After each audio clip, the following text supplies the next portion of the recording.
Bismillah. Assalamualaikum warahmatullahi wabarakatuh. Alhamdulillahi hamdan katsiran tayyiban mubarakan fi kama yuhibbu rabbuna wa yardah. Asyhadu an la ilaha illallah wahdahu la syarikalah wa asyhadu anna Muhammadan abduhu wa rasuluhu wa salatu wassalamu ala Rasulillah wa ala alihi wa ashabihi wa man tabi'ahum bi ihsanin ila yaumiddin amma ba'du. Kaum muslimin, pemirsa Roja TV yang dimuliakan Allah Subhanahu wa taala, sahabat radio Roja yang dimuliakan Allah Subhanahu wa taala. Alhamdulillah pada kesempatan siang yang berbahagia ini dengan izin dan kudrat dari Allah Subhanahu wa taala dapat berjumpa kembali dalam bahasan tentang tauhid yang diambil dari pembahasan kitab Sahih Bukhari, yaitu kitab Sahih Bukhari, yaitu satu kitab hadis yang dikumpulkan oleh Imam Bukhari yang dalam kesepakatan ahli sunnah adalah as-sahhu, kitab ba'da kitabullah Al-Quran, yaitu kitab yang paling sahih setelah Al-Quran dengan kesepakatan ahli sunnah wal jamaah.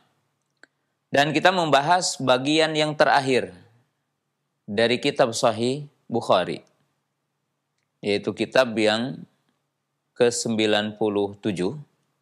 Dan kitab Tauhid ini memuat 58 judul yang dibawakan oleh Imam Bukhari rahimahullahu ta'ala. Nah, pada pembahasan yang kita akan paparkan, dan ini adalah merupakan pertemuan yang kedua di kesempatan siang hari ini, yaitu berkaitan dengan Kitabut Tauhid Waradi alal Jahmiyah, yaitu bab penjelasan tentang kitab Tauhid dan penjelasan tentang kaum Jahmiyah, yaitu pengikut Jaham Ibnu Safwan. Nah, perlu kita ketahui bahwa Imam Bukhari rahimahullahu ta'ala itu mencantumkan hadis-hadis itu berserta judul-judulnya. Jadi ada judul-judul, kemudian pembahasan-pembahasan, kemudian beliau menyertakan hadis-hadis yang menurut beliau sesuai dengan pembahasan judul. Ya. Dan ini tentunya mengajari kita sebagai seorang mukmin, sebagai seorang muslim, terutama ini dalam kitab Sahih Bukhari. Di mana dalam kitab Sahih Bukhari itu bisa dikatakan terdapat 3 isi. Jadi dalam Sahih Bukhari itu, isi dalam Sahih Bukhari itu ada 3 isi. Isi yang pertama adalah berupa hadis-hadis musnad. Itu hadis-hadis yang di dalamnya disertakan sanad. Jadi hadis-hadis yang disertakan padanya sanad. Dan itulah yang paling pokok dalam pembahasan Sahih Bukhari. Dalam arti itulah yang dihitung dengan hadis-hadis. Sedangkan yang kedua adalah berupa penukilan beliau dari ulama salaf atau dari salafus salih ridwanullahi ta'ala alaihim, berupa qaul sahabat atau qaul tabi'in atau tabi'ut tabi'in, atau juga berupa perkataan imamun min a'immati ahli sunnah wal jamaah fi zamanihi atau qabla zamanihi, atau berupa ucapan dari para sahabat, tabi'in, tabi'ut tabi'in, atau ulama-ulama yang ada pada zamannya atau mungkin sebelumnya sedikit. Dan berikut di dalamnya adalah juga pencantuman sejumlah ayat yang disertakan oleh Imam Bukhari dalam sebagian babnya, dalam sebagian pembahasannya. Dan di sini kita sebagai thalabul ilmi, sebagai muslim, sebagai para pencari ilmu, dapat mengambil kesimpulan tentang metode salafus saleh ridwanullahi ta'ala alaihim ketika mereka berbicara tentang agama, berbicara tentang din, maka tidak lepas mereka al-istidlal bil Quran wal istidlal bil ahadits sahihah ay bis sunnah sahihah wal istidlal bi aqwal salafus salih ridwanullahi ta'ala alaihim. Dan ini adalah merupakan satu metode, satu manhaj yang merupakan manhaj ahli sunnah, manhaj salafus salih ridwanullahi ta'ala alaihim dalam menetapkan agama, yaitu selalu berdalil dengan Al-Quran, berdalil dengan sunnah Nabi Sallallahu Alaihi Wasallam, dan menyertakan qaul salaf ridwanullahi ta'ala alaihim. Oleh sebab itu Imam Ahmad pernah memberikan satu taujih, jadi memberikan satu pengarahan kepada putranya Abdullah ibnu Ahmad, sehingga Imam Ahmad juga dikenal dengan Abu Abdullah. Qala ya bunayya la taqul qawlan illa qad sabaqaka ahad. Beliau mengungkapkan satu ucapan, wahai anakku, janganlah engkau sekali-kali berbicara, artinya tentang masalah din, kecuali telah ada orang yang mendahuluimu. Bagaimana berdalil dengan Quran, bagaimana berdalil dengan sunnah, dan bagaimana memahami tentang keduanya. Memahami Quran yang benar, dan memahami sunnah yang benar. Dan itu salah satu yang kita bisa ambil dari penjelasan Imam Bukhari. Imam Bukhari mengakhiri dari 97 pembahasan besar yang dinamakan kitab al-iman, kitabul ilmi, kitabul wudu, kitabul gusli, kitab terusnya. Maka diakhiri dengan kitabut tauhid, waradi al-jahmiyah. Jadi itu adalah judul besarnya. Yang dalam pembahasan kitab tauhid ini mencantumkan sekitar 58 judul dan sejumlah hadis-hadis Nabi Shallallahu Alaihi Wasallam yang beliau cantumkan dalam setiap judulnya. Kitab tauhid yang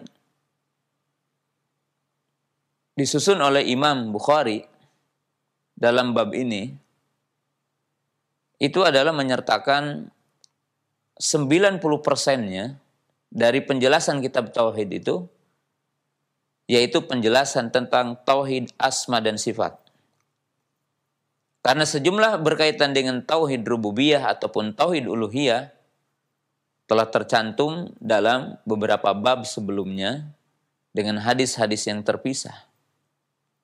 Seperti berkaitan dengan pembahasan iman, kemudian nanti termasuk juga dalam bab tentang dakwah, kemudian berkaitan dengan peperangan, maka dicantumkan seperti hadis umirtu an uqatilan nas hatta yashhadu an la ilaha illallah. Tetapi untuk para penuntut ilmu, para pencari ilmu, ketika kita membahas kitab tauhid dan kita menelaah kitab tauhid yang ada dalam Sahih Bukhari yang merupakan ujung dari pembahasan, maka itu pembahasannya adalah sebagian besar berkaitan dengan hadis-hadisnya adalah berbicara tentang sifat-sifat Allah, berbicara tentang nama-nama Allah dan sifat-sifat Allah. Kemudian kelompok yang paling nampak menyimpang dan awal penyimpangan di dalam nama dan sifat Allah Ta'ala, maka dikenal dengan al-mu'attilah, ahlu ta'til, yang juga di situ ahlu tashbih, tamthil, ahlul kalam. Maka tokoh besarnya adalah, kelompok besarnya adalah Jahmiyah, dan tokoh besarnya adalah Jaham ibnu Safwan, dan tokoh besarnya adalah Ja'ad ibnu Dirham, yang mana sesungguhnya Ja'ad ibnu Dirham adalah guru dari Jaham ibnu Safwan. Kemudian diikuti oleh Wasil ibnu Atha, ataupun dengan sekte yang dinamakan dengan Mu'tazilah.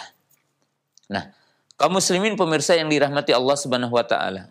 Jadi itu kita jelaskan dulu secara global tentang tauhid yang merupakan hadis ataupun hadis-hadis yang dicantumkan oleh Imam Bukhari dalam kitab tauhid, maka ini 90% adalah berbicara tentang penetapan nama-nama Allah, sifat-sifat Allah Subhanahu wa taala. Dan sebagian hadisnya berbicara tentang tauhid uluhiyah. Itu kaitan dengan kewajiban mengesahkan Allah dengan ibadah. Ifradullah ta'ala bil ibadah. Walaupun kita mengetahui dan tentunya secara pasti sebagai ahli sunnah bahwa tauhid asma dan sifat dan tauhid rububiyah adalah melazimkan untuk tauhid uluhiyah.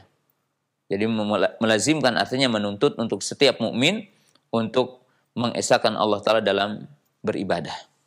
Nah, kaum muslimin pemirsa yang dimuliakan Allah Subhanahu wa taala, dan kita sekarang akan mulai untuk membaca kitab ini, dan kemarin udah dijelaskan tentang hakikat tauhid, kemudian apa itu Jahm ibn Safwan ataupun siapa Jahmiyah, ya, dan bagaimana penyimpangan mereka. Bismillahirrahmanirrahim. Qala kitabut tauhidi wa raddi al Jahmiyah. Babu majaa fi du'aihi sallallahu alaihi wasallam ummatahu ila tauhidillahi ta'ala. Qala Imam al-Bukhari rahimahullah ta'ala hadatsana Abu Asim hadatsana Zakaria ibnu Ishaq an Yahya ibnu Abdullah As-Safi an Abi Ma'bad an Ibni Abbasin radhiyallahu ta'ala anhuma anna Nabiyya sallallahu alaihi wasallam ba'atha Mu'adan ilal Yaman. Wa qala Imam al-Bukhari rahimahullah ta'ala hadatsana Abdullah ibn al-Aswad hadatsana Al-Fadl ibn al-Ala hadatsana Ismail ibn Umayyah an Yahya ibn Abdullah ibn Muhammad annahu sami'a Aba Ma'bad Maula Ibni Abbasin radhiyallahu ta'ala anhuma yaqul sami'tu Ibnu Abbas yaqulu lama ba'atha Nabi sallallahu alaihi wasallam Mu'adan ila nahwal Yamani qala lahu innaka taqdumu ala qaumin ahlil kitabi waliyakun awwala matad'uhum ila an yuwahhidu Allah ta'ala fa idza arafu dzalik fa akhbirhum anna Allah qad farada alaihim 5 salawatin fi yaumin wa lailah fa idza sallu fa akhbirhum anna Allah qad ibtarada alaihim zakata fi amwalihim tu'khadu min agniyaihim faturaddu ala faqirihim fa idza aqarru bidzalik fakhudh minhum wa tawaqqi karaima amwalin nas. Wa qala Imam Bukhari rahimahullah taala hadatsana Muhammad ibn Bashar hadatsana Gundar hadatsana Syu'bah an Abi Husain wal Ash'as ibn Sulaim sami'a Aswad ibn Hilal an Mu'ad ibn Jabal qala Nabi sallallahu alaihi wasallam ya Mu'ad atadri ma haqqullahi 'alal ibadi qala Allah wa rasuluhu a'lam qala an ya'buduhu wa la yusyriku bihi syai'a atadri ma haqqum alaihi qala Allah wa rasuluhu a'lam qala ala yu'adzibahum. Wa qala Imam al-Bukhari rahimahullah ta'ala hadatsana Ismail hadatsana Malik an Abdurrahman ibni Abdullah ibni Ubaid an abihi an Abi Sa'id al-Khudri radhiyallahu ta'ala anhu anna rajulan sami'a rajulan yaqra'u qul huwallahu ahad yuraddiduha falamma asbaha ja'a ila Nabi sallallahu alaihi wasallam fadzakara lahu dzalik wa kana ar-rajulu yataqawaluha faqala Rasulullah sallallahu alaihi wasallam waladhi nafsi biyadihi innaha la ta'dilu thuluthul Qur'an. Nah, kaum muslimin pemirsa yang dimuliakan Allah Subhanahu wa taala, Imam Bukhari menjelaskan pada bagian yang pertama yaitu tentang bab seruan Nabi sallallahu alaihi wasallam ya, umatnya untuk mentauhidkan Allah. Jadi bab dakwah Nabi sallallahu alaihi wasallam. Seruan Nabi sallallahu alaihi wasallam umatnya untuk mentauhidkan Allah Subhanahu wa taala. Maka beliau mencantumkan 4 hadis, ya. 3 hadis dengan cerita yang sama atau dalam kasus yang sama, dalam kisah yang sama. Sedangkan hadis yang keempatnya adalah hadis seputar penjelasan tentang surah Al-Ikhlas. Itu surah Qul Huwallahu Ahad. Ya. Kaum muslimin pemirsa yang dimuliakan Allah Ta'ala, ya, tentunya dalam menjelaskan kitab Sahih Bukhari, saya tidak akan selengkap dalam menjelaskan kaifiyah ataupun tata cara dalam menjelaskan hadis, ya. Karena berhubung dengan waktu dan tentunya meringkas apa yang terpentingnya itu. Seperti tidak terlalu membahas tentang sanad, nama-namanya, ya. Karena itu tentunya adalah ilmu yang sangat luas yang tidak mungkin saya menjelaskannya ya seperti di makom seperti ini. Ini harus di makom, tentunya makom khusus untuk para pencari ilmu yang mutafarid mencari ilmu. Tapi kita akan lebih konsentrasi kepada makna hadis dan tujuan-tujuan dari penjelasan Imam Bukhari terhadap hadis ini. Ya. Pertama, bahwa Imam Bukhari memulai dengan bab dakwah Nabi SAW, yaitu dakwah mengajak manusia untuk mentauhidkan Allah. Seruan Nabi Shallallahu Alaihi Wasallam kepada manusia untuk mentauhidkan Allah Taala. Nah, kaum muslimin pemirsa yang dirahmati Allah Taala, di sini menjelaskan tentang bahwa ahamiyatu dakwah ila tauhid, urgensi dakwah kepada tauhid,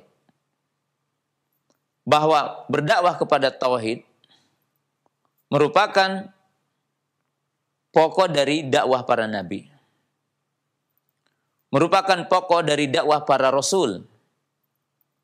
Dan tentunya merupakan dakwah ataupun pokok dakwah dari para pengikut para nabi.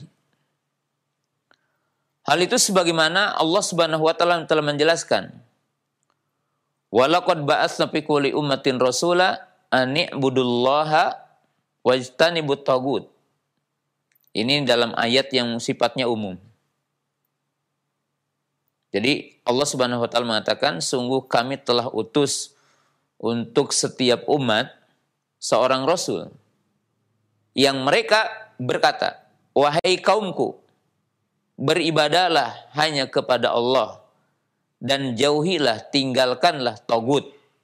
Kullu ma ubida min dunillah." Setiap yang disembah selain Allah. Wa ma asarna min qablika min rasulin ila nuhiya ilaihi annahu la ilaha illa ana fa'budun. Dan tidaklah kami mengutus seorang utusan sebelummu kecuali kami wahyukan kepadanya bahwasanya tidak ada yang berhak disembah kecuali aku, kata Allah. Maka beribadalah kepadaku. Kemudian Allah Subhanahu wa taala mengkisahkan sejumlah para nabi, sejumlah para rasul. Nuh alaihi salam, Nabi Syu'aib alaihissalam, dan nabi-nabi yang lainnya. Mereka mengucapkan kalimat, "Ya qaumi budullaha ma lakum min ilahin ghairuh." Wahai kaumku, beribadahlah kepada Allah dan tidak ada sembahan yang hak disembah selainnya, itu selain Allah Ta'ala. Maka dijelaskan dalam sejumlah ayat bahwa Allah mengutus para nabi, Allah mengutus para rasul, tujuan utamanya, tugas utamanya adalah menyeru manusia agar mentauhidkan Allah Subhanahu wa taala. Sebagaimana hikmah Allah menurunkan kitab-kitab yang dibawa oleh para nabi, dari kitab yang kita tahu namanya, Zabur, Taurat, Injil, Suhuf Ibrahim, Suhuf Musa, dan kitab-kitab yang tidak diceritakan namanya, tidak disebutkan namanya sama Allah Subhanahu wa taala, maka sama isinya adalah menjelaskan tauhid. Di mana Allah Subhanahu wa taala menjelaskan, "Qul ya ahlal kitabi ta'alau ila kalimatin sawain bainana wa bainakum alla na'budu illallah wa la nusyrika bihi syai'a." Wahai ahlul kitab, katakanlah wahai Muhammad, wahai ahlul kitab, kemarilah. Mari kita berkumpul kepada satu kalimat yang sama antara kami dengan kalian. Yaitu apa? Agar menyembah hanya kepada Allah Ta'ala dan tidak menyekutukannya dengan sesuatu apapun. Nah, kaum muslimin pemirsa yang dirahmati Allah Subhanahu wa taala. Mari kita untuk ambil hadis yang terakhir dulu. Itu hadis yang keempat yang dibawakan oleh muallif. Yang di sini kita berbicara tentang urgensi tauhid. Ya, dan kedudukan tauhid. Nah, dalam hadis yang terakhir ini kita akan menjelaskan tentang berbicara tentang isi Al-Qur'an. Jadi berbicara tentang isi Quran. Sebagaimana juga nanti kita berbicara tentang isi hadis-hadis Nabi SAW. Diriwayatkan dalam riwayat ini bahwa Abu Sa'id Al-Khudri radhiyallahu ta'ala anhu mengkisahkan bahwa dalam satu ketika, atau bisa dikatakan dalam satu malam, itu didapatkan ada seseorang di antara sahabat Nabi Shallallahu Alaihi Wasallam yang dia itu membaca surah Al-Ikhlas dalam setiap rakaatnya. Di dalam setiap rakaat dia membaca surah Al-Ikhlas.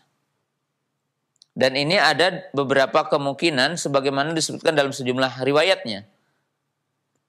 Yaitu senantiasa menyertakan surah Al-Ikhlas dari setelah membaca surah yang lainnya dalam setiap rakaatnya. Dan mengulang-ulang surah Qul huwallahu ahad, Allahus somad, lam yalid walam yulad, walam yakul lahu kufuwan ahad. Ya. Kemudian diceritakan kepada Nabi Shallallahu Alaihi Wasallam tentang kisah itu. Tentang kisah itu. Apa kata Nabi Shallallahu Alaihi Wasallam? Waladi nafsi biyadihi, demi zat yang aku berada tangannya. Sesungguhnya ia, surah Al-Ikhlas adalah sulusul Quran, 1/3 Quran. Jadi ini dalam riwayat ini bahwa Nabi Shallallahu Alaihi Wasallam mengatakan sesungguhnya surah Al-Ikhlas itu menyamai 1/3 Quran. Berarti 2/3-nya ya selainnya. Nabi SAW mengatakan 1/3 Quran. Dalam riwayat yang lain bahwa juga dikisahkan kepadanya ada orang yang mengulang-ulang itu. Kemudian orang itu ditanya, apa yang menyebabkan engkau selalu mengulang-ulang kalimat atau selalu mengulang-ulang membaca Qul huwallahu ahad? Kemudian orang tersebut menjawab. Jadi sahabat itu menjawab. Kata beliau karena pada surah itu ada sifatur Rahman. Ada sifat Rahman. Ada sifat Allah. Yang mana tergabung dalam surah Al-Ikhlas itu ada sifat musbatah, ada sifat manfiyah. Itu sifat yang Allah tetapkan baginya dan sifat yang Allah Ta'ala nafikan baginya.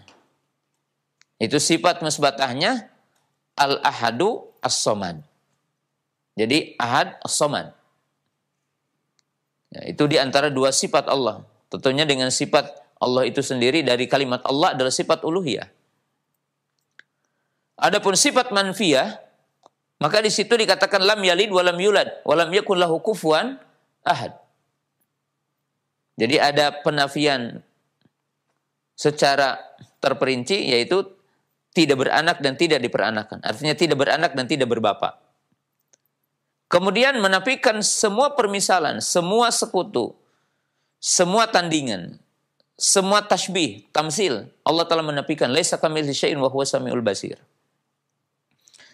Maka Nabi Shallallahu alaihi wasallam berkata, ketika orang itu mengatakan karena pada surah Al-Ikhlas itu ada sifat Rahman dan aku mencintainya.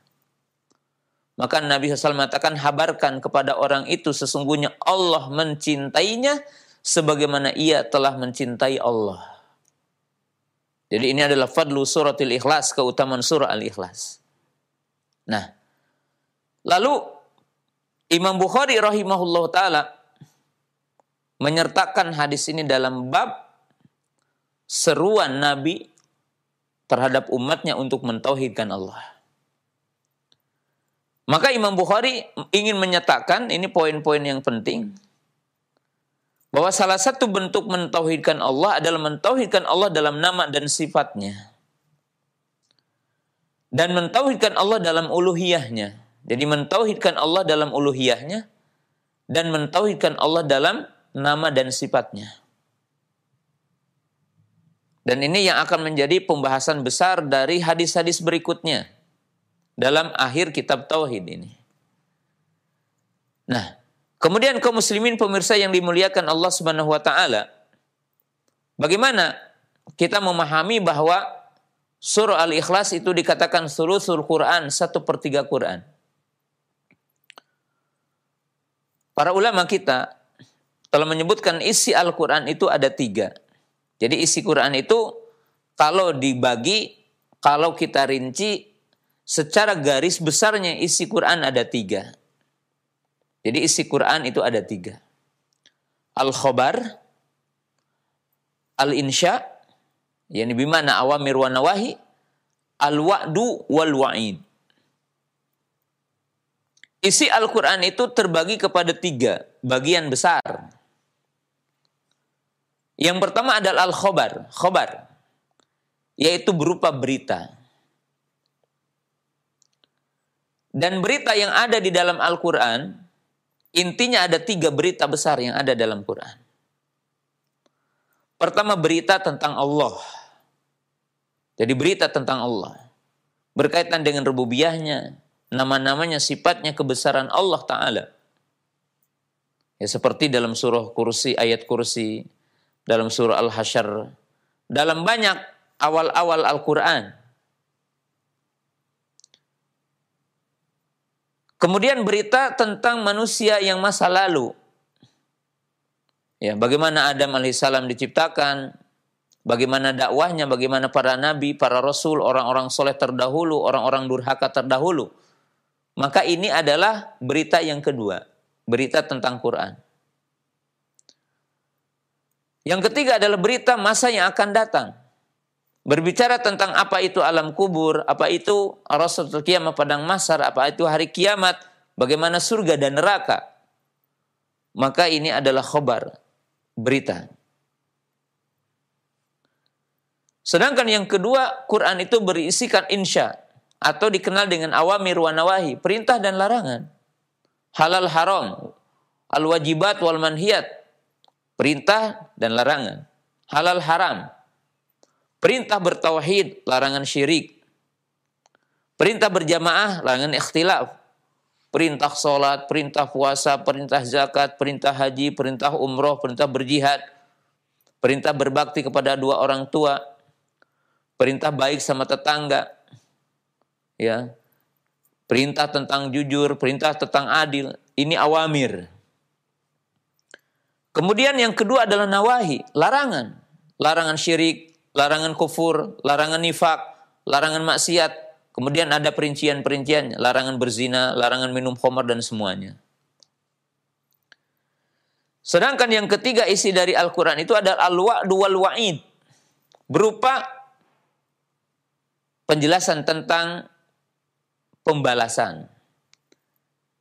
Al-wa'du berupa janji Allah pahala bagi orang-orang yang taat kepadanya. Dari ahlul tauhid, ahlul iman, ahlul taqwa, ahlul khair. Maka mereka wa'du, dapat janji-janji kebahagiaan. Sedangkan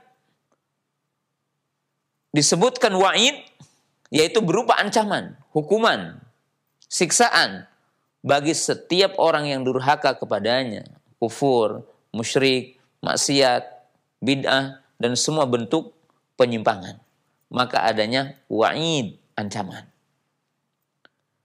Nah, surah Al-Ikhlas adalah surah yang menyebutkan 1/3 tadi. Yaitu menjelaskan tentang Allah, menjelaskan tentang sifat Allah. Bahkan dalam surah Al-Ikhlas ini tentunya 2 nama Allah, ya, atau langsung 3, Allah, Al-Ahad, As-Samad. Tapi 2 nama Al-Ahad, As-Samad, maka itu adalah merupakan artinya 2 nama yang mengandung sifat yang sempurna.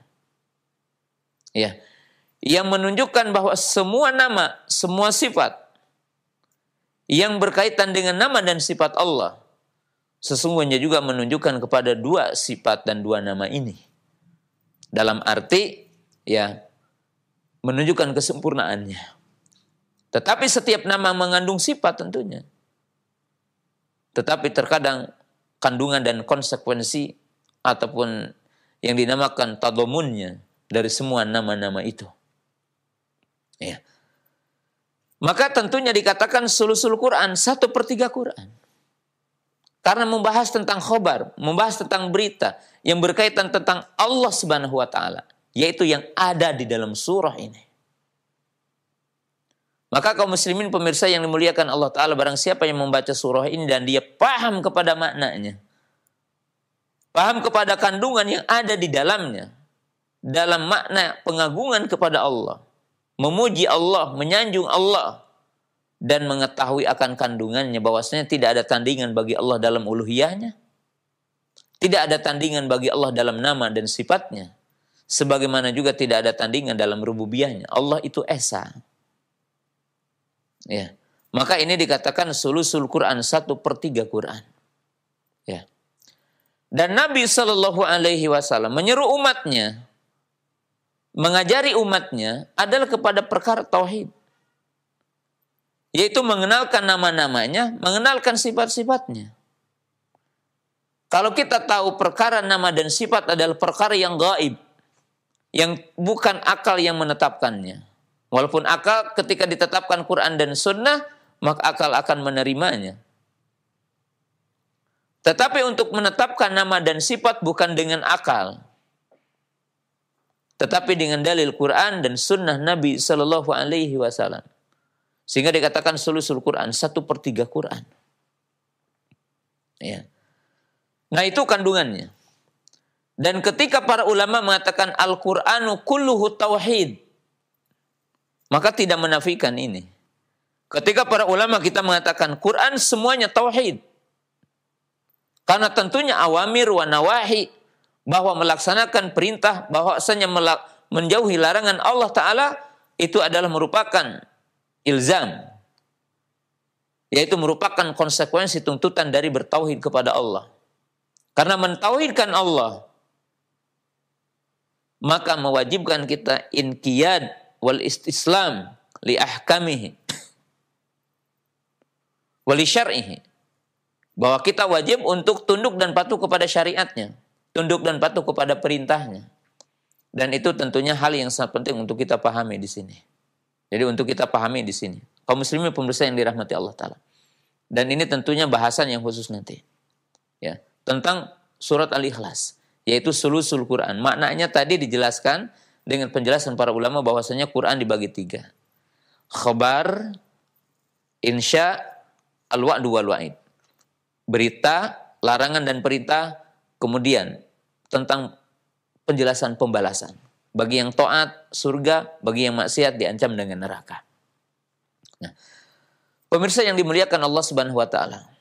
Dan untuk lebih membahas tentang kalimat surah Al-Ikhlas, nanti kita akan khususkan pembahasannya. Tetapi ini adalah berkaitan dengan judulnya. Nah, kemudian Imam Bukhari rahimahullah taala menyertakan 3 hadis, yaitu tentang Mu'adz. Ya, diceritakan dengan 3 hadis, ya, dan 1 faidah yang mungkin kita bisa menelaah dari hadis ini, bahwa Imam Bukhari menyertakan 3 hadis ini Di mana pada hadis yang pertama itu dikatakan ba'atsa Mu'adan ilal Yaman. Sedangkan pada riwayat yang kedua, lama ba'atsa an-nabiy sallallahu alaihi wasallam ila nahwi ahli Yaman. Nah, ini para ulama mengatakan bahwa kenapa Imam Bukhari menyertakan dengan dua riwayat. Pertama ba'atsa Mu'adan ilal Yaman. Kemudian ba'atsa ila nahwi ahli Yaman. Menunjukkan bahwa Mu'adz bin Jabal radhiyallahu ta'ala anhu tidak berkeliling ke semua negeri Yaman, tetapi bagian dari negeri Yaman. Maka dikatakan nahwa al-Yaman. Itu salah satu yang dikatakan faidah oleh para ulama tentang tentang fungsi ataupun hikmah ataupun pembelajaran bagi para pencari ilmu. Kenapa Imam Bukhari artinya di sini menyertakan dengan riwayat yang sedikit berbeda ya antara riwayat yang pertama kemudian riwayat yang kedua ya. Jadi riwayat yang pertama dengan riwayat yang kedua ya, yaitu untuk menjelaskan bahwa Mu'adz bin Jabal radhiyallahu taala anhu itu diutus bukan ke semua negeri Yaman, tetapi ke bagian negeri Yaman. Nah, kedua hadis ini adalah sebagai penjelasan bahwa Nabi SAW menyeru umatnya, mendakwahkan umatnya, ya, mendakwahi umatnya, mengajak untuk bertauhid. Kemudian Nabi SAW juga menyuruh para sahabat untuk mendakwahi kaum muslimin atau untuk mendakwahi manusia seperti bagaimana beliau berdakwah. Maka dalam surah yang ke-12 yaitu surah Yusuf, Allah Ta'ala berfirman, "Qul hadhihi sabili ad'u ilallah ala basiratin ana wa man ittaba'ani." Ya. Jadi dalam surah itu jelas ya. Ya. Allah berfirman, "Qul," katakan Nabi Muhammad, "hadhihi sabili, ini jalanku. Ad'u ilallah ala basirah." Aku menyeru kepada Allah. Al-basir ay al-ilmi. Ana wa manitaba'ani. Aku dan orang-orang yang mengikutiku. Maka Imam Ibnul Qayyim rahimahullahu ta'ala ketika mengomentari ayat ini, atau ketika menjelaskan tafsir dari ayat ini, yang makna bahasa Indonesianya keringkasannya sebagai berikut, bahwa seseorang di antara kita yang mengaku muslim mukmin tidak dikatakan sebagai pengikut Nabi SAW yang sesungguhnya, sehingga kita berdakwah seperti apa yang didakwahkan oleh Nabi Shallallahu Alaihi Wasallam. Dalam arti kita tidak dianggap sebagai umat yang sesungguhnya, sebagai umat Islam yang sesungguhnya, sebagai umat Nabi SAW yang sesungguhnya, yang sebenarnya. Kalau kita tidak berdakwah kepada tauhid, kalau kita tidak menjelaskan tauhid, seperti Nabi SAW mengajak manusia kepada tauhid dan menjelaskan tauhid. Karena Nabi SAW mengawali dakwahnya dengan tauhid dan mengajak manusia untuk mentauhidkan Allah, itu dalam tauhid uluhiyah. Ifradullah ta'ala bil ibadah, mengisahkan Allah ta'ala dengan beribadah. Nah, maka Imam Bukhari menyertakan dua dalil terlebih dahulu di sini berkaitan dengan kisah Mu'adz. Itu menunjukkan bahwa Nabi SAW berdakwah kepada tauhid dan membimbing para sahabatnya berdakwah kepada tauhid. Ya. Di mana di sini dikatakan dalam riwayat yang lain, "Ya Mu'adz, innaka sata'ti qauman ahla kitabin." Dalam satu di riwayat ini kan dikatakan innama taqdum ala qaumin min ahlil kitab. Nah, di sini bisa diambil kesimpulan dan sebagaimana para ulama mengatakan bahwa orang yang berdakwah itu disyaratkan punya ilmu. Dan ilmu dalam berdakwah itu harus mencakup 3 komponen ilmu. Jadi harus memiliki 3 ilmu. Yang pertama, al-ilmu bima yad'u. Yang kedua, al-ilmu bihali mad'u. Yang ketiga adalah al-ilmu bi asali bidakwah wa wasaili dakwah. Orang yang akan mendakwahkan Islam, yang berdakwah Islam, tentunya tidak disyaratkan orang yang berdakwah harus ulama, harus orang alim. Tetapi dalam berdakwah tetap harus memiliki 3 ini. Pertama, ilmu yang akan didakwahkannya. Jadi konten ilmu yang berdasarkan dalil. Ya. Wala taqum ma laysa laka bihi ilmun. Jadi tahu tentang sesuatu agama tidak perlu tahu semua agama. Kita tahu tentang sesuatu itu adalah benar dalam agama kita dan itu adalah perintah dalam agama kita, maka boleh bagi kita untuk mendakwahkan kepada yang lain. Balighu anni walau ayah. Sedangkan yang kedua adalah memahami kondisi yang akan didakwahinya. Jadi kondisi yang akan didakwahinya. Maka Nabi SAW mengasih tahu kepada Mu'adz, kamu akan mendatangi ahlul kitab. Ya, ahlul kitab itu Yahudi dan Nasrani. Yang diturunkan kepada mereka adalah Taurat dan Injil. Jadi yang diturunkan kepada mereka adalah kitab Samawi. Itu Zabur, Taurat, Injil. Maka di sini menunjukkan bahwa orang ketika akan berdakwah harus tahu bagaimana kondisi yang akan didakwahinya. Kalau diibaratkan oleh kita bahwa dai itu seperti seorang dokter yang dia harus melakukan diagnosa dulu penyakit apa yang akan diobatinya. Agar sesuai apa yang akan diobatinya sesuai dengan dalil yang kita akan sampaikan, argumentasi yang kita akan sampaikan.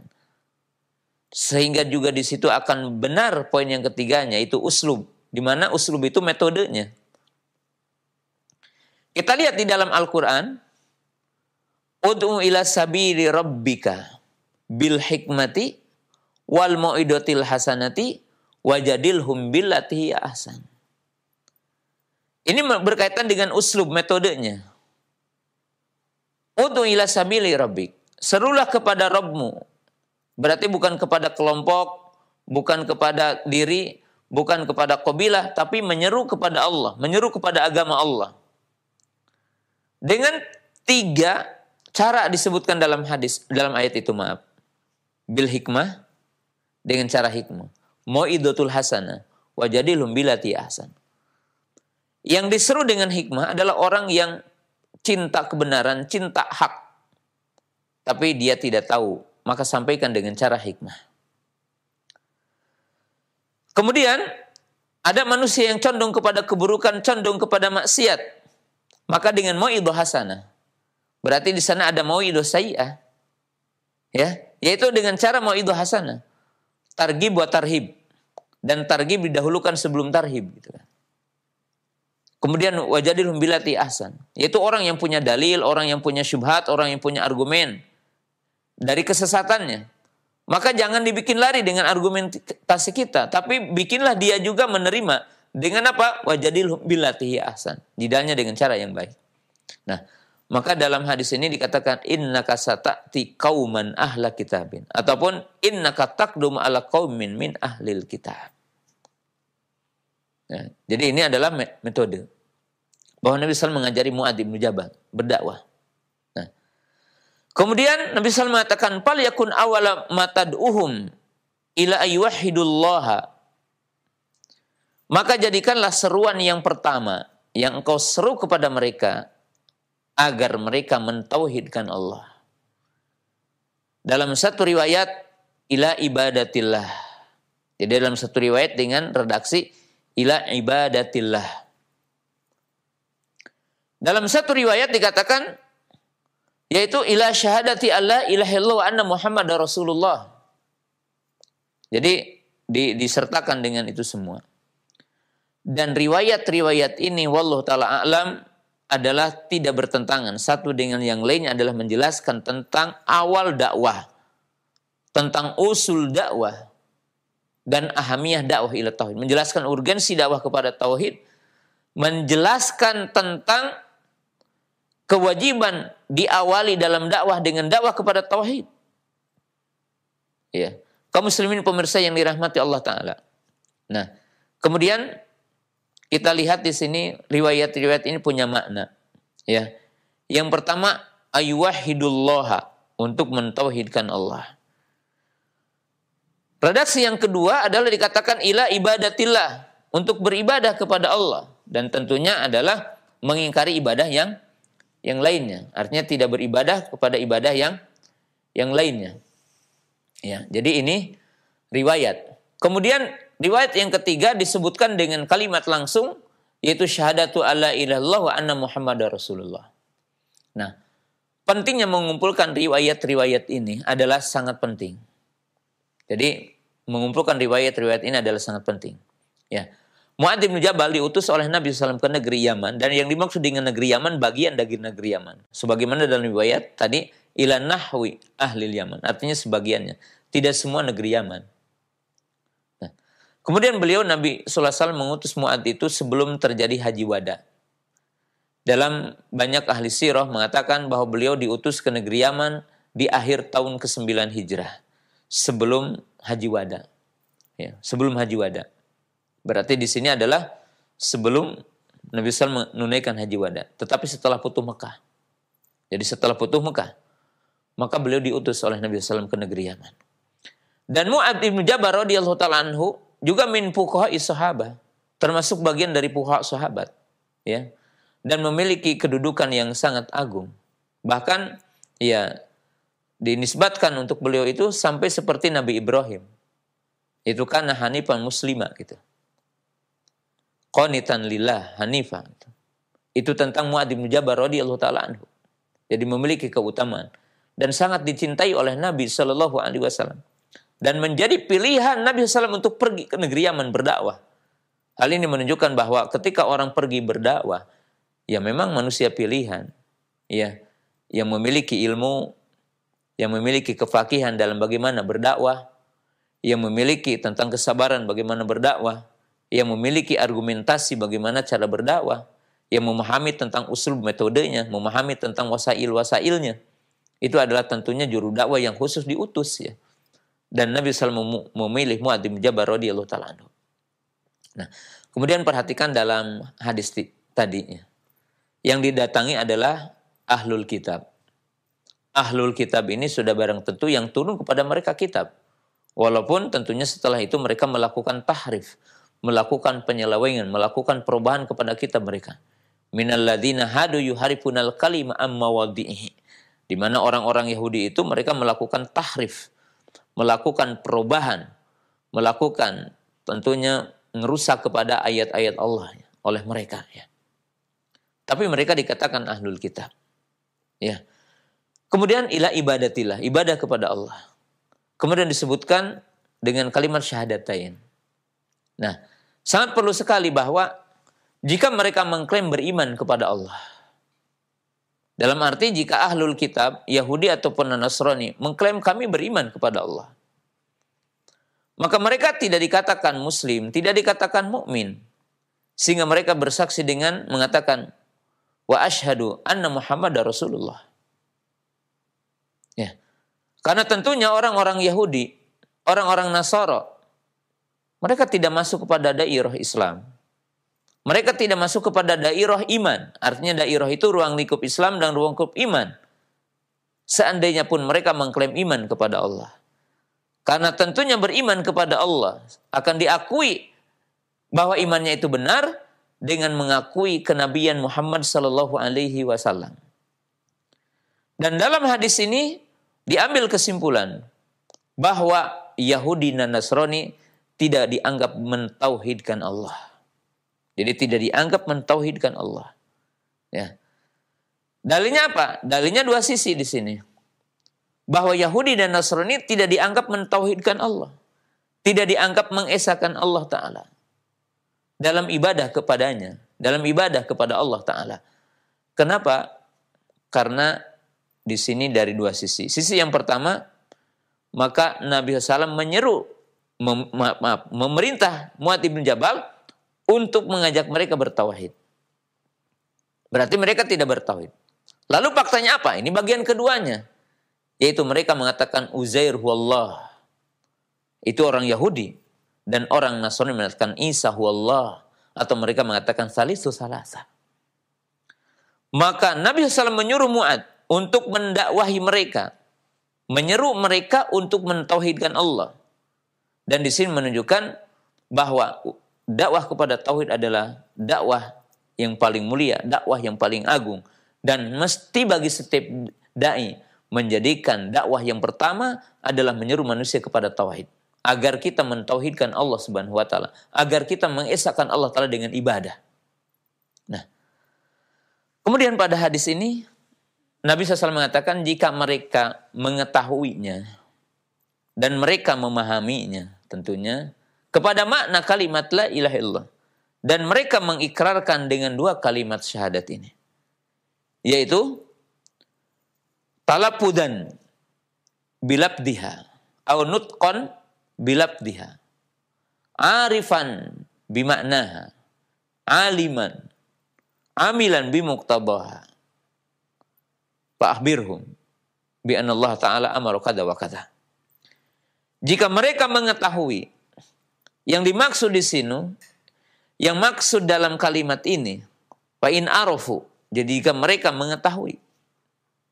Jadi jika mereka mengetahui. Yang dimaksud apa? Harus berkumpul poin ini yang penting. Itu apa? Melapatkan dengan maknanya kecuali orang yang bisu. Kemudian mengetahui akan maknanya. Kemudian mengamalkan akan konsekuensinya. Maka ini yang dinamakan aruf. Maka beritakan kepada mereka bahwa Allah telah mewajibkan kepada mereka salat 5 waktu. Dan apabila mereka menerima itu, salat, maka beritakan kepada mereka bahwa Allah Ta'ala memerintahkan kepada mereka untuk menunaikan zakat. Yang diambil dari harta-harta orang kaya dan dibalikkan kepada orang-orang yang fakirnya. Tapi ingat, kata Nabi SAW, wahai Mu'ad, wahai kaum muslimin, jangan sekali-kali kamu berbuat zalim dengan mengambil harta yang paling bagusnya. Kemudian dikatakan dakwal madlum, dan berhati-hatilah dan takutlah kepada doa orang yang terzalimi. Nah, kaum muslimin pemirsa yang dirahmati Allah Subhanahu wa taala. Pada pelajaran hadis ini, dalam 2 hadis ini, kita memahami tentang urgensi dakwah kepada tauhid. Dan itu merupakan dakwah para nabi, dakwah para sahabat. Ya.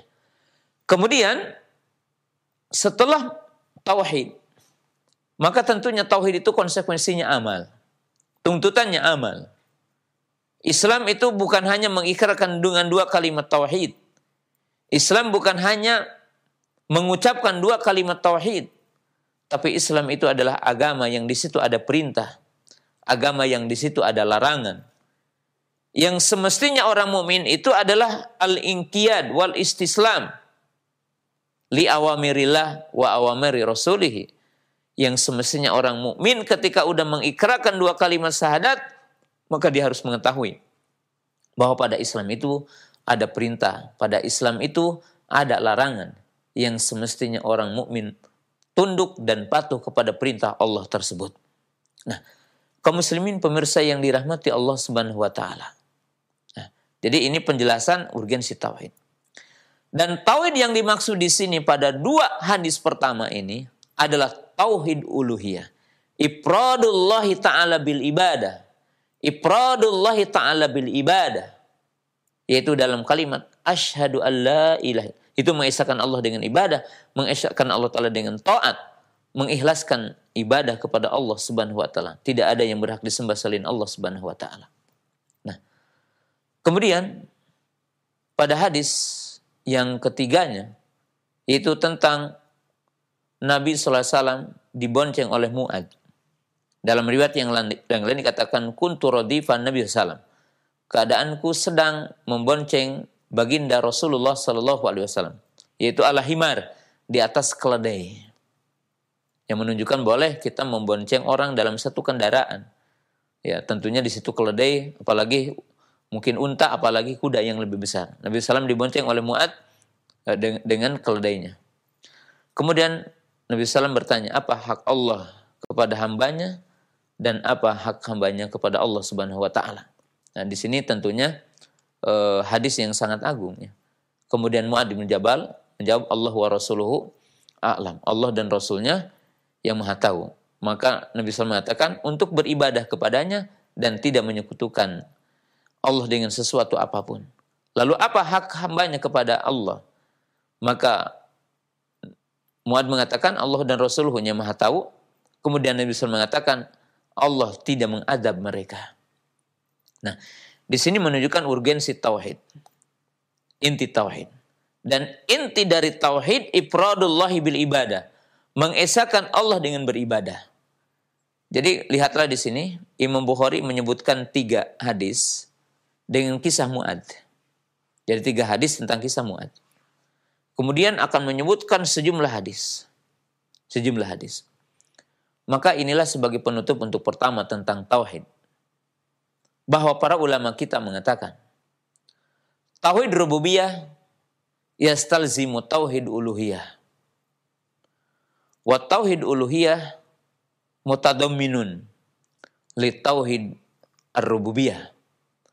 Wa tauhidul asma wa sifat mutadamminun wa mustalzimun li tauhid mutadamminun li tauhid rububiyah wa mustalzimun li tauhid uluhiyah.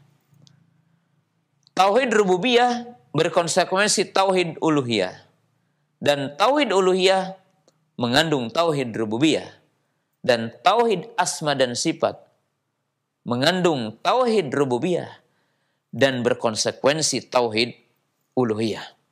Dalam arti kaum muslimin pemirsa yang dirahmati Allah Subhanahu wa taala, bahwa dijelaskannya tauhid rububiyah dan dijelaskannya tauhid asma dan sifat menuntut manusia agar beribadah hanya kepada Allah, agar meminta pertolongan hanya kepada Allah, agar beristighosa kepada Allah.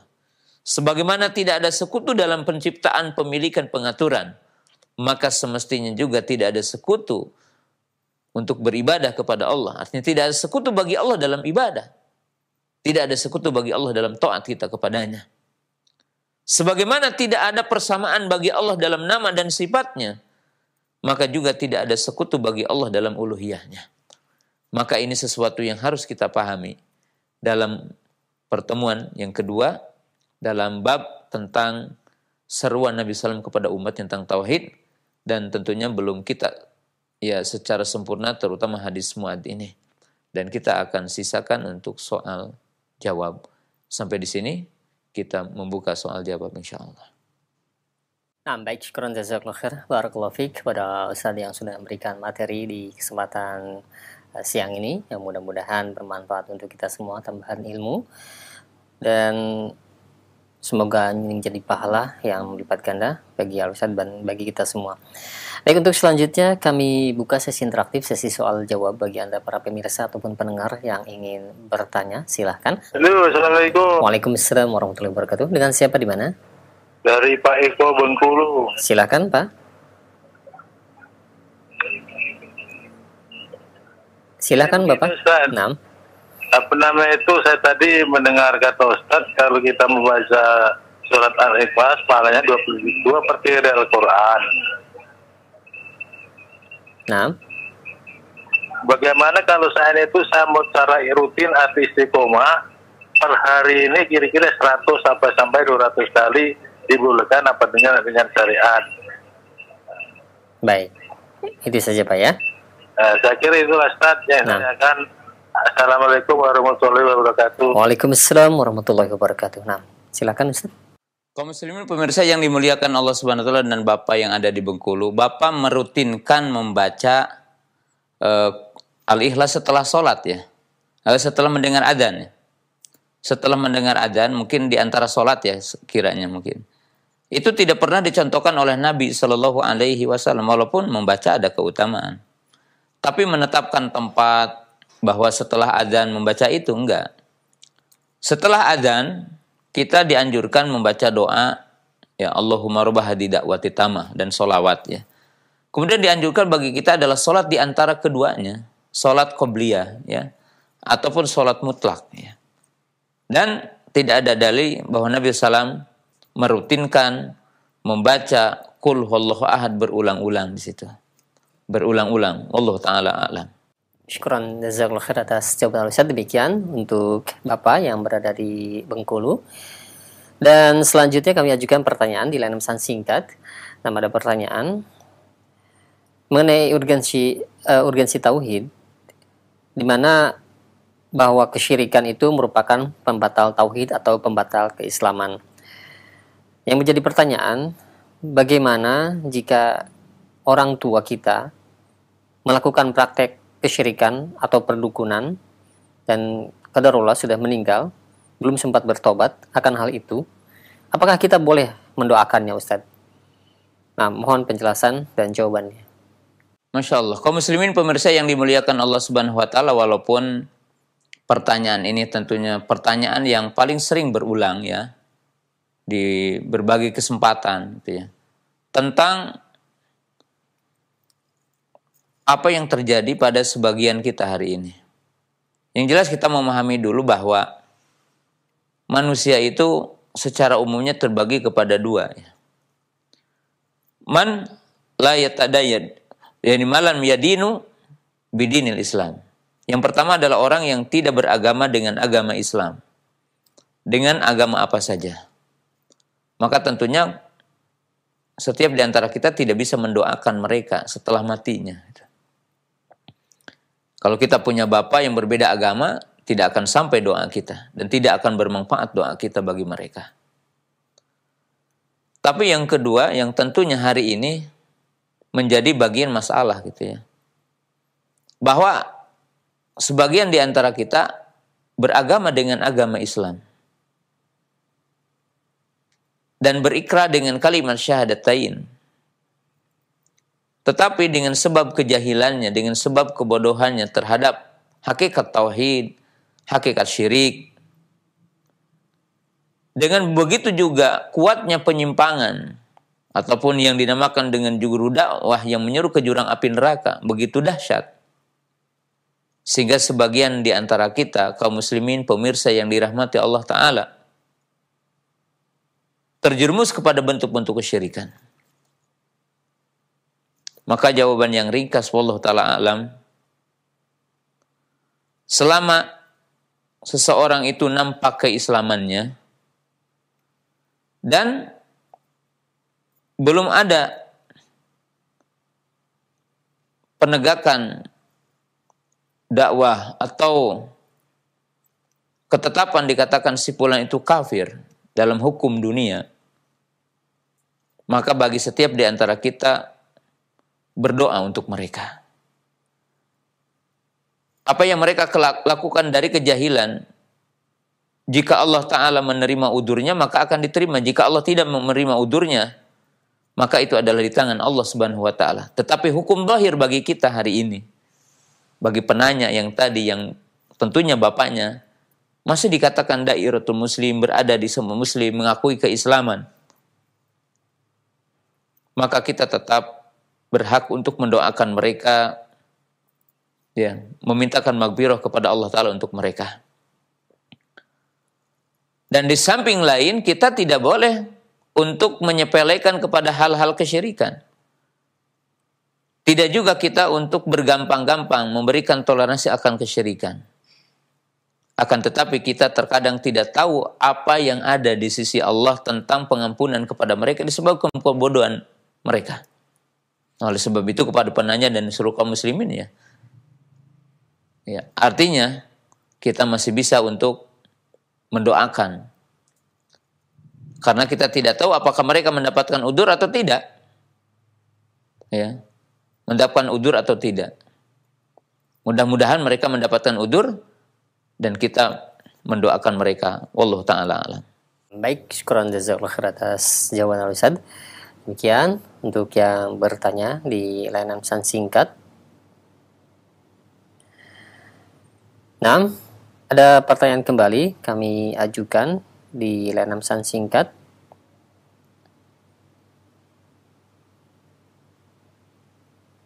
Ya Ustaz, pada zaman fitnah di sekarang ini, terutama di negeri kita, di mana praktek perdukunan mereka mulai secara terbuka, secara terang-terangan menunjukkan jati diri mereka.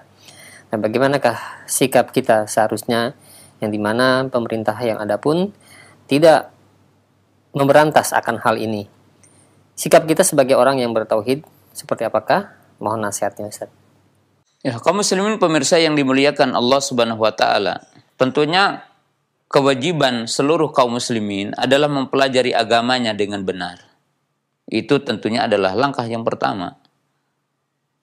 Oleh sebab itu Imam Bukhari dalam sahihnya, dalam Kitabul Ilmi, beliau membuat judul babul ilmi qabla al-qawli wal amali.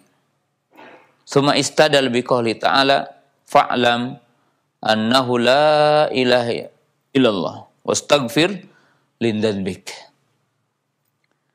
Imam Bukhari membuat bab ilmu sebelum berkata dan sebelum beramal.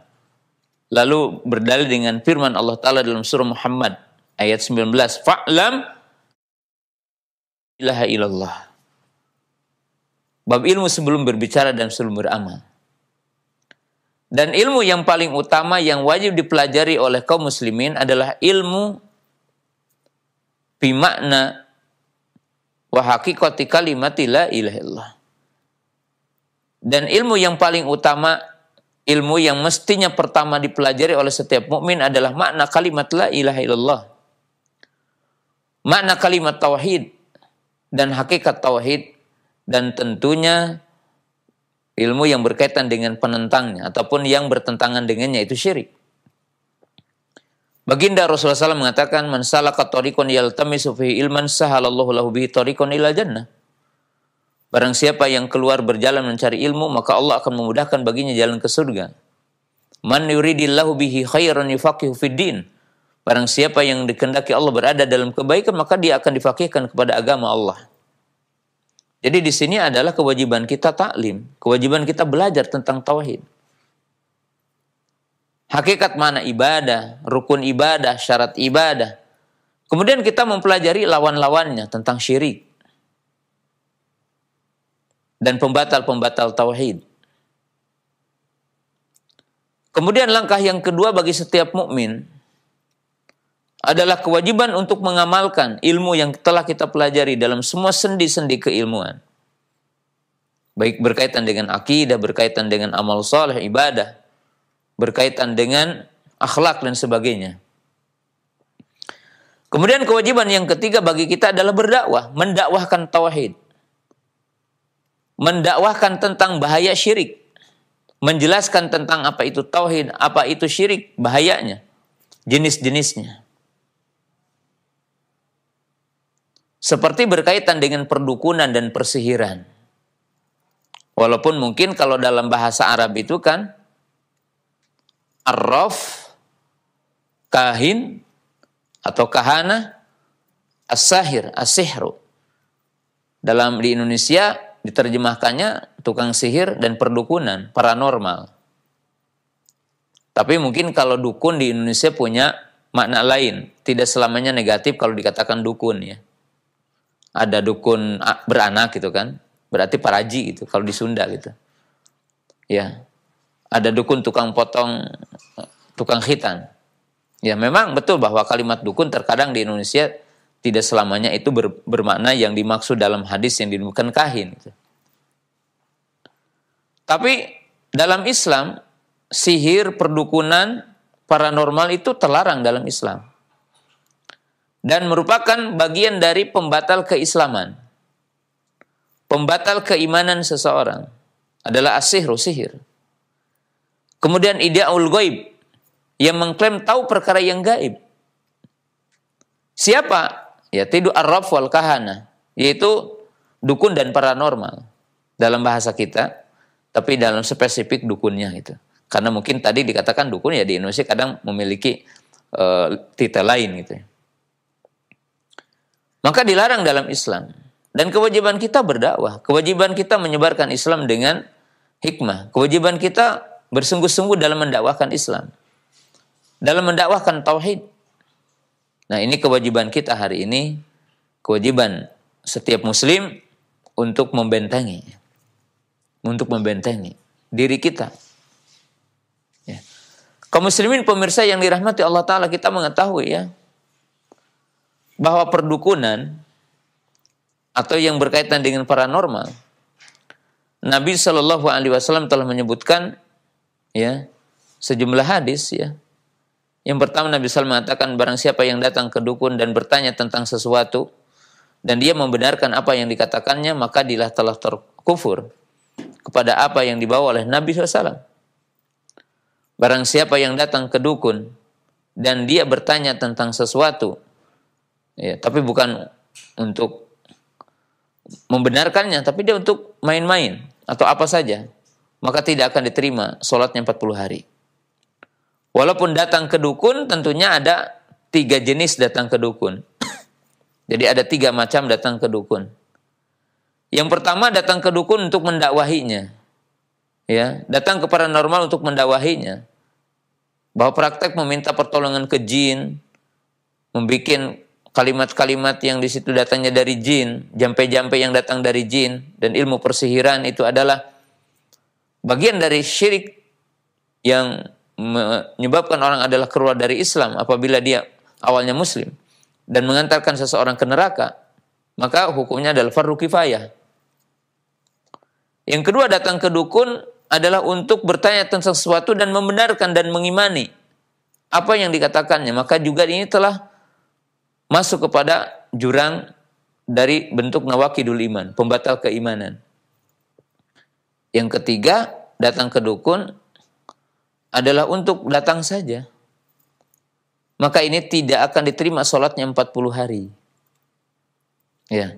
Jadi ini harus sesuatu yang harus kita berdakwah, ya.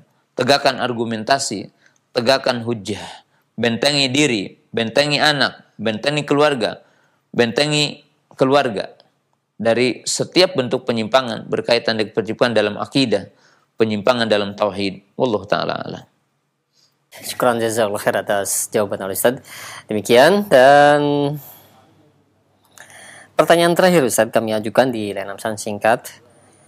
Ada beberapa pertanyaan senada mengenai praktek perdukunan pada sekarang ini Ustaz. Di antaranya dari Bapak LD dari Bengkulu, dan juga penanya yang lainnya tidak sebutkan nama dan tempatnya, yaitu bagaimana sikap kita jika ada keluarga yang menyuruh kita untuk melakukan praktek perdukunan, entah itu harus datang ke sana atau bertanya saja, dan juga apa yang dimaksud dengan orang pintar. Ini pertanyaan yang lainnya, apakah dia juga termasuk dukun Ustadz? Mohon penjelasannya. Iya. Ya, kaum muslimin pemirsa yang dimuliakan Allah Ta'ala, ya semua pertanyaan ini mungkin pertanyaan yang sama dan juga sering ini pertanyaan itu. Ya bagi kita, bagi Bapak, bagi ahlu sunnah, sunni, bagi ahlu tauhid tidak boleh mengikuti arahan, baik itu arahan dari Bapak, arahan dari Ibu, arahan dari kakak, arahan dari adik, atau arahan dari siapa saja. Ketika ada masalah, baik mungkin ketika akan berjual beli, baik ketika sakit, baik ketika akan kita mungkin sekolah atau apa saja, datang ke dukun, datang ke paranormal, datang ke tukang sihir dilarang bagi kita. Bagi kita diperintahkan untuk menempuh 2 sebab. Sebab syar'i kita berdoa kepada Allah, tawakal kepada Allah. Dan sebab kauni ya menempuh sebab-sebabnya. Kalau dagang, belajar dagang yang benar. Kalau kita bertani, belajar tani yang benar. Kalau ingin lulus ujian, nah kita belajar menghafal, itu kan? Itu sebab kauninya. Sebab syairnya kita berdoa kepada Allah. Wa tawakkal 'alallah. Ya. Wa may yatawakkal 'Allah fa huwa hasbuh. Wa tawakkal Allah 'alal hayy alladzi la yamut. Bertawakal kepada zat yang hidup yang tidak mati. Wa tawakkal 'alallah, dan bertawakal kepada Allah. Wa may yatawakkal 'alallah fa huwa hasbuh. Barang siapa yang bertawakal kepada Allah, maka Allah Ta'ala akan memberikan kecukupan. Nah, kaum muslimin pemirsa yang dimuliakan Allah Subhanahu wa taala, jadi tidak boleh kita untuk apa? Untuk mengikuti arahan orang yang mengajak kita untuk melakukan hal seperti itu ya. Kewajiban kita adalah berdakwah dan menjelaskan. Ada sisi lain tentunya yang hari ini yang qorib gitu, dan itu barid. Kalau barid itu sangat dekat sekali. Yaitu orang-orang yang dinamakan para peruqyah gitu. Yang tanpa terasa masuk kepada penyimpangan-penyimpangan dari akidah, kemudian dari syar'i. Ya. Penyimpangan dari sisi akidah sering ya, bahwa para peruqyah yang tentunya tidak luas ilmunya, kemudian belum mengerti tentang hakikat tauhid dan syirik, maka mereka bikin hurupat-hurupatnya. dari praktek-praktek mereka melakukan itu. Dan syaitan laknatullah sangat tentunya banyak jalan untuk menggelincirkan kita. Demikian juga dari sisi syariat, ya, di mana para peruqyah ini juga terkadang mungkin meruqyah dengan khulwah, antara laki dengan perempuan berdua, memegang tubuh wanita, ya, bahkan sebagiannya mungkin dijadikan kesempatan. Ya, kisah-kisah yang nyata, ya, yang tentunya di sini bukan berarti semua peruqyah itu tidak benar dan berarti ruqyah itu tidak syar'i, semuanya enggak. Tapi kita memberikan satu rambu-rambu. Saya memberikan satu rambu-rambu yang itu merupakan rambu-rambu yang ditetapkan Quran dan hadis. Tidak sedikit diklaim bahwa, ya, jinnya ada di bagian ini, perlu dipegang ini, jinnya ada di bagian ini, sampai kepada tempat-tempat yang dinamakan alat vital gitu ya. Dan itu terjadi penyimpangan seks ataupun penyimpangan-penyimpangan dengan sebab syaitan itu sangat pintar. Pintar bagi orang-orang yang tidak cerdas dalam menghadapi syaitan, yang tidak tahu bahwa syaitan itu adalah musuh bagi kita. Nah, oleh sebab itu kaum muslimin pemirsa yang dirahmati Allah Subhanahu wa taala, hendaklah kita sebagai seorang mukmin, muslim, muslimah itu memperdalam agama Allah, ya. Dan tentunya kaum muslimin, sesuatu yang saya ingin sampaikan sebagai nasihat untuk umum, ketika sekarang ada musibah bunuh sebegitu dahsyat menimpa Indonesia, gunung meletus, banjir, gempa bumi, tsunami, virus corona yang berkepanjangan, mungkin sebagian besar dari bangsa ini, yang padahal kita adalah 80% lebih muslim, berorientasi kita menempuh sebab kauni saja. Sebab tentang dunia saja. Yang tentunya kita sebagai seorang muslim juga tidak menafikan, tidak mengingkari dengan sebab-sebab kauni yang dipelajari oleh setiap jenis keilmuan. Berkaitan dengan kesehatan tentang virus corona, bagi seorang muslim, jika itu benar seperti SOP-nya dan seperti itu penyebarannya, kita membenarkan itu. Tapi ingat bahwa di sana ada sebab syar'i. Bahwa musibah itu berkaitan dengan dosa kita. Musibah itu berkaitan dengan maksiat kita kepada Allah Ta'ala. Salah satunya adalah maksiat terbesar adalah syirik. Maka apabila perdukunan, kemudian sihir, dan bentuk-bentuk kesyirikan menjadi sesuatu yang menjadi ikon dari bangsa ini, sudah barang tentu Allah akan murka. Allah akan menurunkan azabnya kepada kita yang tidak ada yang mampu orang-orang ahli untuk menghadapinya. BMKG, BNPB, ataupun apa namanya yang berbicara tentang antisipasi bencana, mereka tidak akan mampu ketika berhadapan dengan hukum Allah, dengan ketetapan Allah Subhanahu wa taala.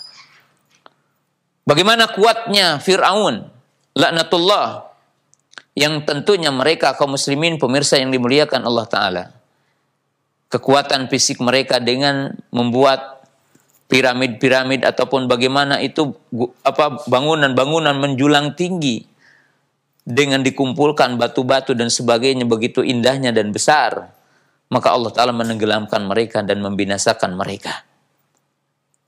Maka seyogianya orang mukmin, kita sebagai muslim harus memahami sebab syar'i, yaitu kembali kepada Allah, mentauhidkan Allah, beribadah kepada Allah, taat kepada Allah, menjauhi semua maksiat.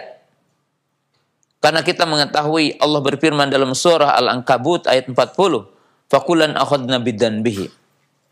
Faminhum man arsalna alaihi hasiba, wa minhum man akhadathu sayhatu, wa minhum man hasabna bihil arda, wa minhum man agraqna, wa ma kana Allah liyadlimahum walakin kanu anfusahum yadlimun."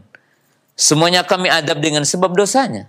Di antara mereka ada yang dihujani dengan batu, di antara mereka ada yang disambar dengan petir geledek, di antara mereka ada yang ditelankan ke bumi, di antara mereka ada yang ditelan banjir. semua musibah yang menimpa negara ini, salah satunya adalah dengan sebab kesyirikan yang ada di tempat ini.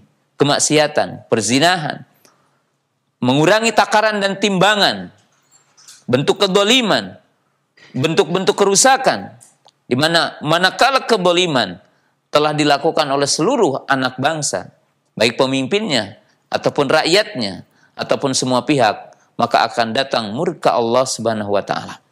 Kaum muslimin pemirsa yang dirahmati Allah Subhanahu wa Ta'ala, oleh sebab itu wajib kita untuk merenungkan agar kita kembali kepada Allah Subhanahu wa Ta'ala. Demikianlah barangkali apa yang saya bisa sampaikan dalam kesempatan yang berbahagia ini sebagai pertemuan yang kedua dalam kitab Tauhid yang kita ambil dari Sahih Bukhari di akhir pembahasan kitab Sahih Bukhari. Terima kasih kepada seluruh pihak, kepada Basit yang telah menemani saya di kesempatan pagi hari ini, dan seluruh kru yang ada di Roja. Demikian juga kru yang ada di Tasikmalaya. Mudah-mudahan kita sama-sama mendapatkan kebaikan dan amal soleh yang akan dicatat nanti yaumul qiyamah. Terima kasih kepada seluruh pemirsa yang telah berinteraksi baik dengan pertanyaan ataupun dengan WhatsApp. Mudah-mudahan kita diberkati dengan ilmu dan diberikan topik untuk amal soleh dan istiqomah di jalannya. Wa akhiru da'wana anil hamdulillahi rabbil alamin.